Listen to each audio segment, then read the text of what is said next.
Hey everybody, welcome back again to Ken Tamplin Vocal Academy, where the proof is in the singing. I am continuing my series on taking these absolutely incredible isolated vocal tracks. I'm doing a singing tutorial, I'm doing a vocal analysis, talking about the instrumentation, the songwriting, the artist, etc. Next up is Neil Diamond. The song is called Sweet Caroline.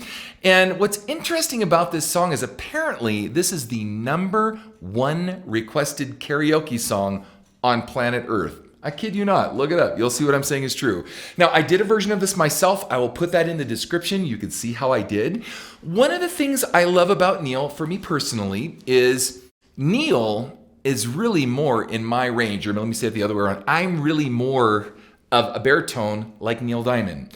So when you hear me sing something really high or really powerful or this or that, those are notes that I had to work for and work at to get, because my natural registration, and I'm going to prove it in a little bit. In fact, please click on my version in the description so you can see what I'm talking about.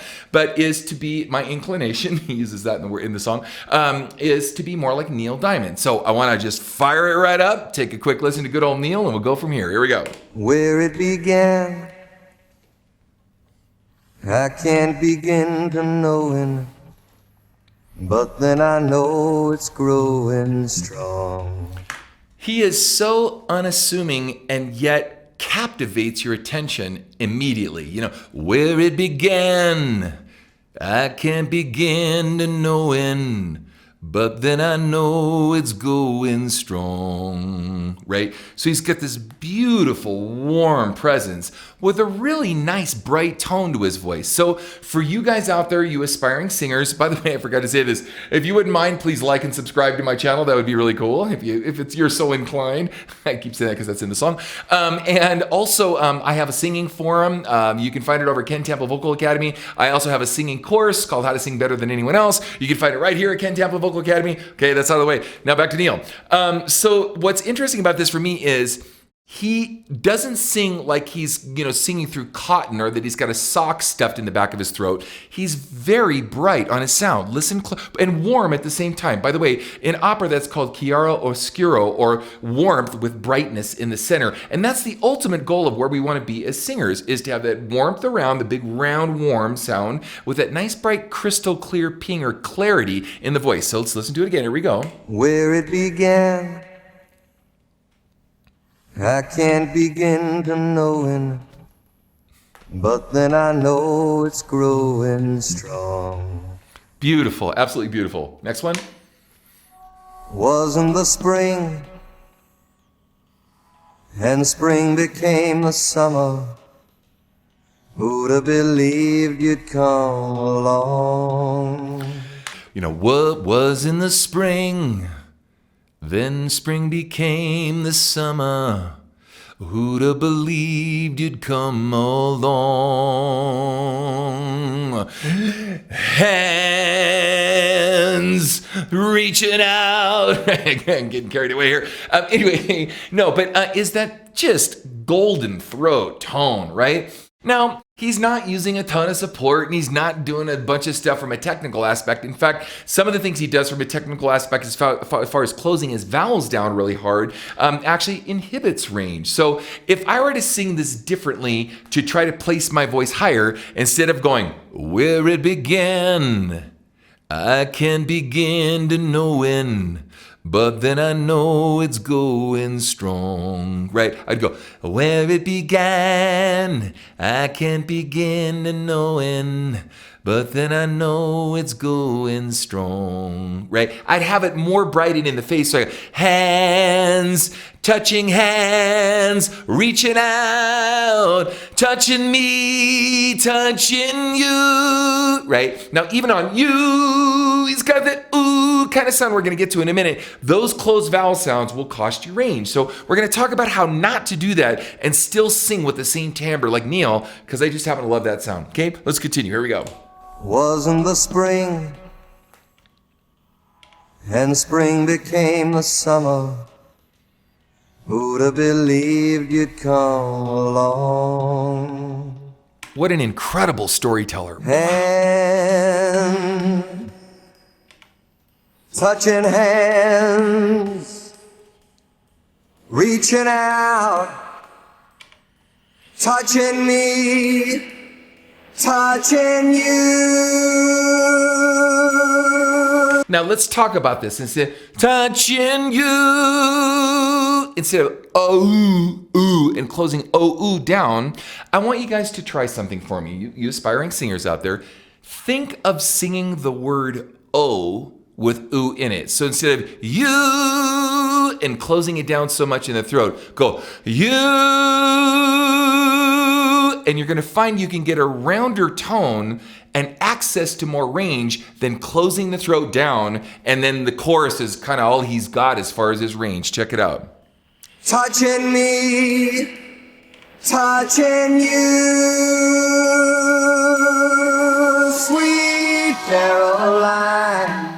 So by the time he gets to Sweet Caroline, right, he's really kind of squeezed, right? Now, the tone is awesome and it's amazing. And if this is, he's Neil and this is what he wants to do. He's not looking to try to be anything else or get more range or anything per se. But if we want to do it, Sweet Caroline, good times never seem so good, right? Instead of good times it never seem so good, right? Instead of kind of closing down on the throat, we can use a different technique to keep the throat open and then add the distortion as we need it in a different kind of way. All right, let's continue. Here we go.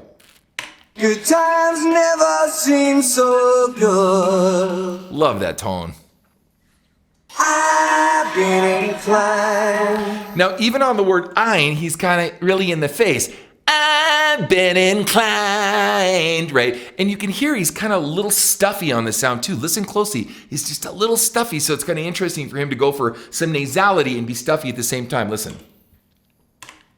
I've been inclined. Hear that? To believe there never was, but now I look at the night.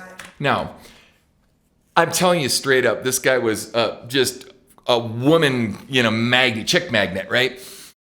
Almost, I mean, not quite like Tom Jonesy like that, but pretty close. And he was just so captivating in the way when he sang, you just melted your heart. Guy, girl, whatever, man. You just like listen to the guy going, what a great songwriter, what a great storyteller, what a great communicator, what a great performer. I've seen him twice live, way back in the day. And kind of Harry Belafonte is the way he's, his approach to his audience and stuff was very personable, very gentle, very, calm. Actually, someone that's kind of like that, that's more modern day, you're going to really think I'm weird for saying this, is kind of Jack Johnson. He's got a real soft demeanor in the way he talks to the audience and stuff. He was very much like that also. So it wasn't like, hey, how you doing out there? It's like, it's good to have you kind of here in my living room so I can sing you some of my favorite songs, right? He has that kind of really sensitive spirit about him. But anyway, let's continue. Here we go. Look at the night, and it don't seem so lonely. We fill it up with only two. Look at the night, and it don't seem so lonely. We fill it up with only two, right? Two. And you gotta, by the way, you have to lower your larynx to do that. So, two, right? I'm a little heavy on the vibrato right now. I should have warmed up to this. Actually, it's the kind of song you don't warm up to and you do it in the morning. And so you're just like, where it began. It began getting a cup of coffee. Right? Anyway, all right, so next one, here we go. And it don't seem so lonely. We fill it up with only two. Next phrase, here we go. And when I hurt. And even down there, and when I hurt, you could just kind of like, he's just like you're in it with the guy, right? The whole way through. And when I hurting runs off my shoulders. How can I hurt when holding you? How can I hurt when holding you? Ladies, are you getting it? It's like the lost art of guys opening a girl's door. It's the chivalry of it. And he's just really throwing down on pulling out all the stops and swooging the ladies. So warm, touching warm, reaching out, touching me, touching you. Okay, do you hear that compression? Touching you. Really, he's really compressing the sound. Now, the only way I'm gonna continue, guys, and finishing this video is if you sing the chorus with me. I'm not kidding. I'm just gonna stop. You guys stop what you're doing. Everybody has to sing this chorus with me. Are you guys ready? Here we go. Touching you. Here we go. Sweet Caroline. Good times never seem so good. I've been inclined. I've been inclined to believe they never would. No. And then it's got this really great instrumental break, but I'm gonna come back and add the instruments in a second because I want to show you how this works with the track. But here we go. All right. Sweet Caroline. Good times never seem so good. Sweet Caroline, I believe they never could. Okay, now let's go back. Sweet. That's basically the end. What I want to show you here, guys, is we talk a lot about adding effects to stuff. So I want to play it with the track, and let's hear it alone. And you're gonna hear it's just beautiful with basically nothing on it. It was so well recorded that you really don't need to add a lot of stuff. If you want to add anything, you could really just add a little bit of ambience, and that's it. Just don't mess with sloshing up a track like this. It's not worth it. And I'll show you how we can do that. Check it out. Where it began, I can't begin to knowing, but then I know it's growing strong. Okay, now let me point this out. So as we're doing this, because the instrumentation also does not have very much effect on it either, and it's just really dry and up front, you can stay really dry on the sound, or you can add this, just a little bit of ambience and a little bit of doubler, but not much, and a little bit of a harmonization, but not much. Check it out. Where it began, Just a little. I can't begin to knowing, but then I know it's growing strong. Now let me A-B the two. I'm gonna do it without the effect again. Here we go. Where it began, I can't begin to knowing, With. but then I know it's growing strong. Now what it does is it makes it just a little dreamier. Now let's do it without the track so you can hear exactly what's going on. Check this out. Where it began, Without, with, I can't begin to knowing, without. but then I know it's growing strong. Move to the next one here. This is gonna start without. Wasn't the spring, Here we go, with. and spring became the summer. Who'd have believed you'd come along? Now you might say, Ken, that sounds like too much. And maybe it is. However, when you put the track in, most of it disappears and it just becomes a really pretty wallpaper. Check it out. And spring became the summer. That's with. Who'd have believed you'd come along? Here's without. And Here's with. touching hands, reaching out, Here's without. touching me, Here's with. touching you. Sweet Caroline, good times never seem so good. Okay, now I want to try one more thing, all right? One more thing. Here we go. Now I'm going to go ahead. I'm going to take out the vocal, and I want you guys to try this with me for a second. I'm going to turn it up a little bit. Where it began, I can't begin to knowing, but then I know it's going strong. Was in the spring, then spring became the summer. Who'd have believed you'd come along?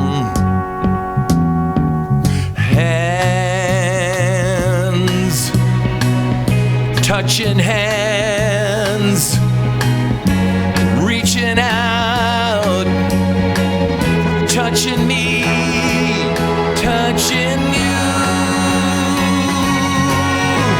Sweet Caroline, good times never seem so good. I've been inclined to believe they never would. So until look at the night, right? Okay, so anyway, that's a Neil Diamond impersonation. Is to show you that as we're sitting here at Ken Tamplin Vocal Academy, this is the goal. The goal is to be able to just put on a track and just go, okay, today I'm gonna sing like Neil Diamond. Tomorrow I'm gonna sing like Mickey Thomas. The next day I wanna sing like whomever. Now, a lot of people say, I don't wanna sound like anybody else. I wanna sound like me. I want to sound like me too. I don't want to sound like anybody else. But the truth and the fact of the matter is that the more we learn from the masters and the more that we incorporate that and include that into our arsenal of singing, the more options that we have for singing. And what's funny is a lot of, bashing coaches against me say, oh yeah, all he does is cover songs. No, guys, I have 40 records out. I have a lot of original music and hundreds of songs placed in film and television that are all original. But how I got that was being influenced and having a great influence. Now, let me give you a quick example of this. I started out as a guitar player, okay? And as a guitar player, growing up, I liked Jimmy Page, so I learned a little of Jimmy Page. I liked Joe Perry from Aerosmith. I learned a little bit of his licks. I liked Al Di Meola. I liked John McLaughlin. I liked, a lot of great players, Carlos Santana and, Eric Clapton. I mean, I could go on and on and on down this list. And, and then I learned the solo to Freebird when I was really young. And I liked the Beatles, like just different stuff. And it's because I learned all that stuff. It gave me a big musical palette to expand what I played and how I played and what kind of vibrato. Steve Lukather, I remember hearing Toto hold the line. A big wide vibrato on guitar. And I was just hooked, right? Very different than when I first learned my vibrato of Jimmy Page. It was like, it's like AC/DC vibrato, right? For lead guitar. And then when I heard Steve Lukather, I went, wow, no, that's the vibrato that I want. And of course, you gotta listen to Dixie Dregs and all these other bands. But the point is that learning all these different styles gave me a lot of good musical knowledge and a lot of good influence to be able to represent my art, just like I want you guys to do with your voice. So anyway, hopefully you guys enjoyed this tutorial, this analysis, this lesson, and definitely stick around and check out my next video.